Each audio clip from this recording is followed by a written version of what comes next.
고1 현대시집 정지용의 향수 작품 해설 시작해 보도록 하겠습니다. 향수라는 작품은 고향에 대한 그리움을 담고 있는 작품입니다. 1년의 내용부터 살펴보도록 하겠습니다. 넓은 벌 동쪽 끝으로 예디약이 지줄대는 실개천이 휘돌아 나가고, 넓은 벌 동쪽 끝으로 라는 부분에서는 시각적인 이미지가 나타나고 있는데요. 화자가 바라보는 원경의 고향의 풍경을 나타내고 있습니다.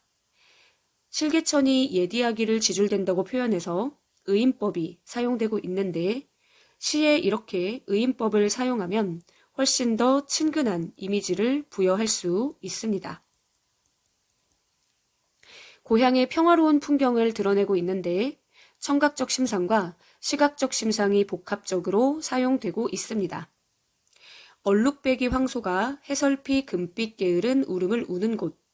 여기서 얼룩배기 황소는 향토적인 시어, 즉 시골의 풍경을 보다 더 효과적으로 보여주고 있고, 그렇기 때문에 향토적이고 토속적인 정감을 불러일으킨다고 이야기할 수 있습니다.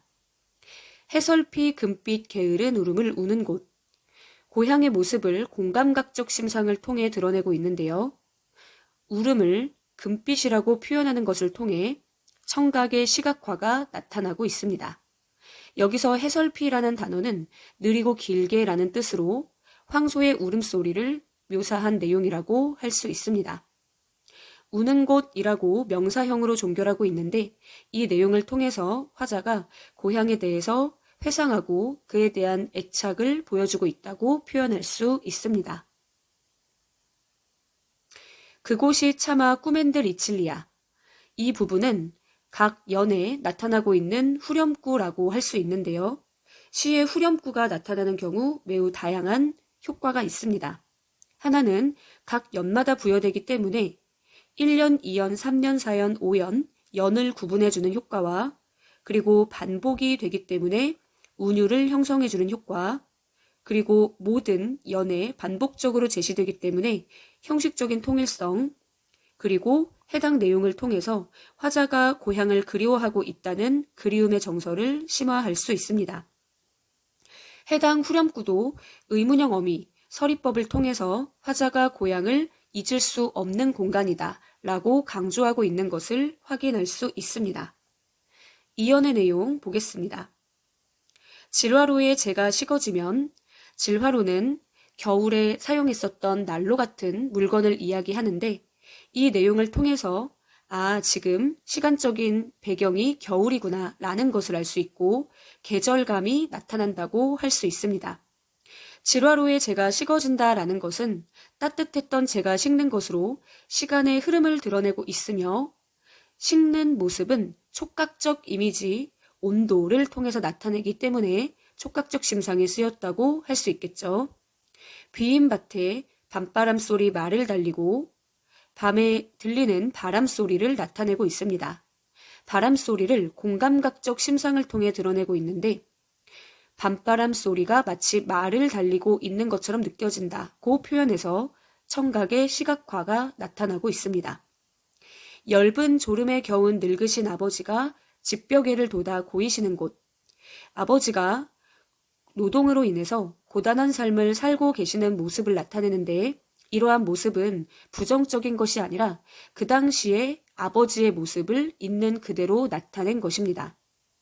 집벽에를 돋아 고이시는 곳, 아버지의 모습을 가까이에서 묘사하고 있는 것처럼 나타내고 있기 때문에 1년과 달리 가까운 곳으로 시선을 나타내고 있는 근경으로 풍경을 묘사하고 있습니다.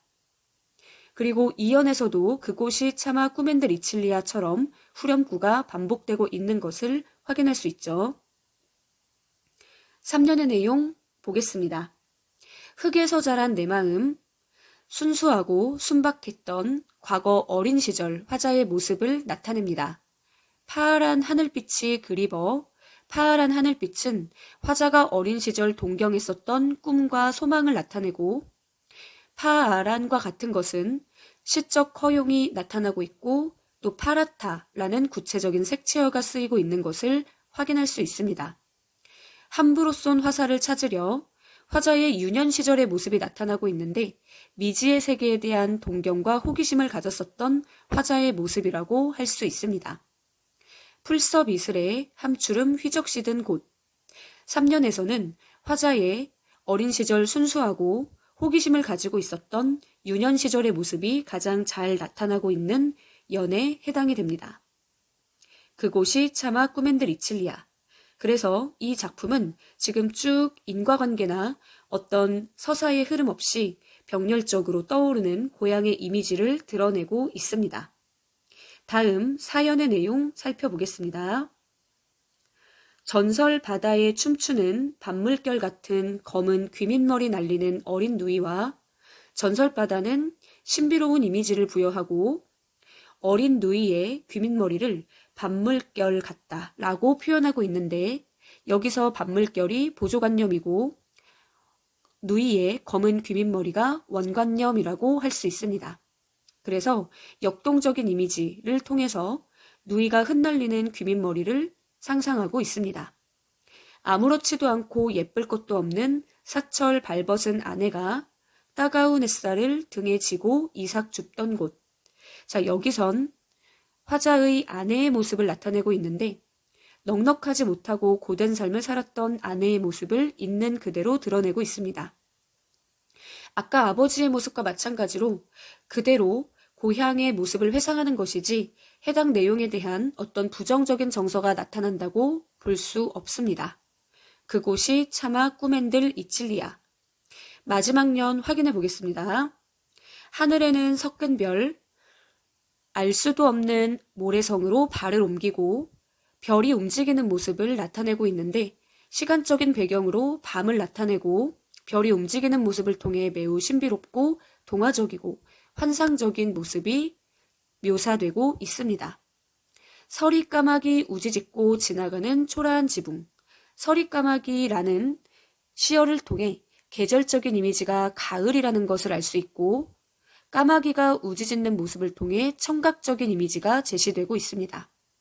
초라한 지붕은 화자가 과거 살았었던 고향의 모습을 나타내는데 가난했었던 모습을 나타내죠. 흐릿한 불빛에 돌아앉아 도란도란 거리는 곳. 가난하지만 매우 행복하고 정겹게 살았었던 가족의 모습이 나타나고 있습니다. 아까 잠깐 이야기했었던 것과 마찬가지로 전체적으로 인과관계가 있는 것이 아니라 화자가 떠오르는 고향에 대한 정겨운 이미지, 그리고 있는 그대로 고단했었던 아버지, 노동을 했었던 아내의 모습, 그리고 신비로웠었던 누이의 모습 등 병렬적으로 고향에 대한 이미지를 떠올리고 있습니다. 해당 내용을 바탕으로 문제를 풀어보도록 하겠습니다. 1번, 작품 속 화자는 물질적으로 풍요로웠던 고향의 모습을 회상하고 있다. 자, 이 부분에서 화자는 물질적으로 풍요로웠었던 고향의 모습이 아니라 가난하지만 정겨운 고향의 모습을 떠올리고 있죠. 그렇기 때문에 1번 선지는 올바르지 않다고 판단할 수 있습니다. 2번, 밤바다를 보며 어린 누이에 대한 기억과 평범한 모습의 아내를 떠올리고 있다. 어린 누이와 그리고 평범한 모습의 아내를 떠올리는 건 맞지만 밤바다를 직접 화자가 보는 것이 아니라 밤물결이라는 보조관념을 통해 누이의 머릿결을 비유한 것이기 때문에 올바르지 않은 선지라고 할 수 있습니다. 3번, 가난했던 고향집의 모습을 회상하며 안타까워하고 있다. 가난했던 고향집의 모습이 초라한 지붕과 같은 시어를 통해서 등장하고 있지만 이걸 통해 안타까워하는 것이 아니라 그대로 고향의 모습이 그랬었다라는 것을 드러내는 것이기 때문에 적절하지 않은 선지가 됩니다. 4번, 후렴구를 제외한 각 연의 마지막 행을 명사로 종결하여 고향에 대한 애착을 드러내고 있다. 고향에 대한 그리움, 고향에 대한 애착은 이 작품의 주제라고 할 수 있습니다. 명사로 종결한 부분은 후렴구를 제외한 곧으로 종결하는 부분을 통해서 확인할 수 있습니다. 때문에 해당 선지는 맞는 내용이라고 볼 수 있습니다. 5번, 후렴구를 사용하여 운율을 형성하고 시상을 전환하고 있다. 후렴구를 사용하여 운율을 형성하는 것은 맞지만 시상을 전환하는 것이 아니라 오히려 통일성 있게 전개하는 것이기 때문에 이 내용은 올바르지 않다고 할 수 있습니다. 6번, 다양한 감각적 이미지를 활용하여 고향을 상실한 화자의 절망적 정서를 드러내고 있다.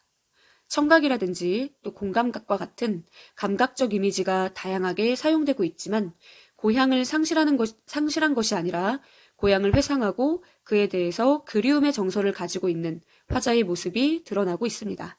그렇기 때문에 6번 선지는 올바르지 않다고 할 수 있습니다.